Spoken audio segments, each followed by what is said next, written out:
In the past, I believed if I analyzed, problem solved, and thought about things hard enough, I could think my way out of anxiety, anger, and shutdown. But I could not have been more wrong. All the excessive thinking just made my dysregulation worse. 8 years ago, I graduated my master's degree, got my first therapy job, and me and my wife Anne bought our first house. There was a lot of excitement in the air, and life was finally coming together. But the first week of my new job, I felt my nervous system go into high alert mode. I was feeling on edge, anxious, and crawling sensations under my skin. And all of a sudden, I couldn't sleep. In that first week, I probably got 20 hours of sleep total. Night by night, I felt more anxiety and dread.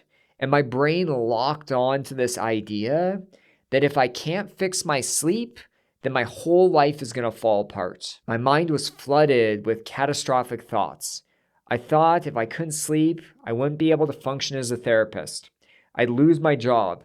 I'd lose my house, and Anne would finally have enough and just leave me. Out of extreme fear, I started to lean on an old way of coping, thinking. I believed I just needed to think and problem solve my way out of anxiety and insomnia.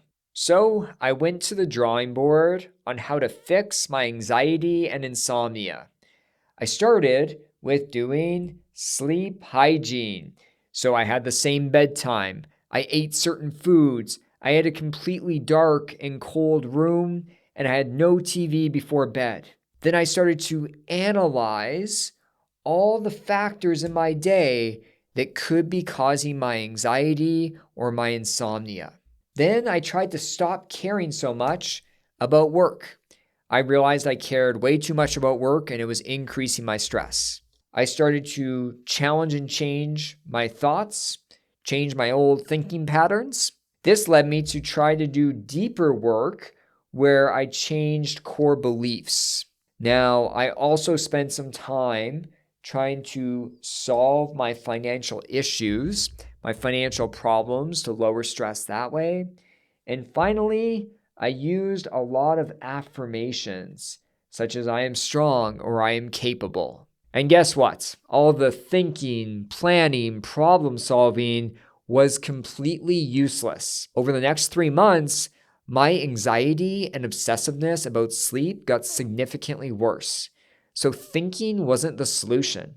Thinking was actually making my nervous system dysregulation worse. What I didn't realize is that thoughts and words have a limited effect on regulating the autonomic nervous system. I bought into the old cognitive behavioral therapy perspective that we regulate the nervous system by changing thoughts and beliefs, by changing perspective, and by changing core beliefs. While this is helpful, it's not the full picture on what creates lasting nervous system regulation and elimination of chronic symptoms. Nervous system regulation means gaining the ability to flexibly shift between states of safety and danger.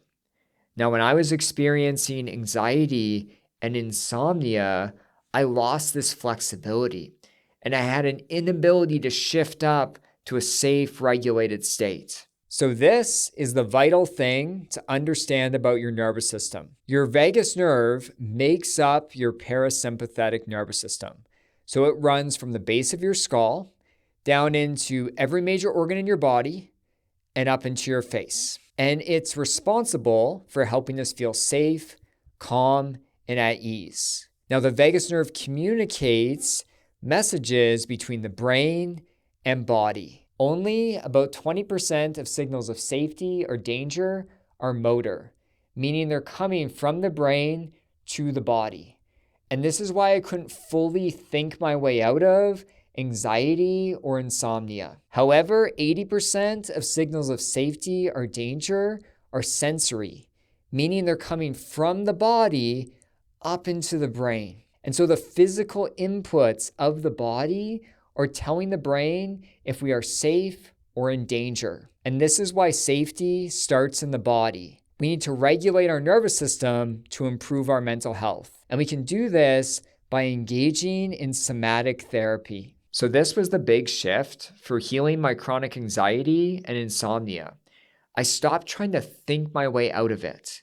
Instead, I dove into doing somatic work. Each morning, I started to use safety signals, including breath work, present moment sensing, somatic movements, tapping, and massage. Throughout the day, I consistently moved my focus out of my thinking mind into my body to fully experience sensations. Every evening, I did somatic work with my anxiety and insomnia. I dropped into my body. I described it. I deepened my awareness of it, and I created safety with the sensations. After a few months of doing this, my anxiety reduced significantly. I was no longer obsessed about my sleep, and my sleep improved. And this is the power of somatic work. So this week, when you notice yourself trying to think your way out of emotions or dysregulation, pause that, drop into your body, deepen your awareness of sensations, and create safety with them. If you're where I was at 8 years ago, I want you to know your nervous system is capable of amazing changes. I have seen hundreds of people reduce and eliminate their nervous system dysregulation and chronic symptoms using somatic therapy. So keep showing up, keep practicing, and you'll get the results. Take care.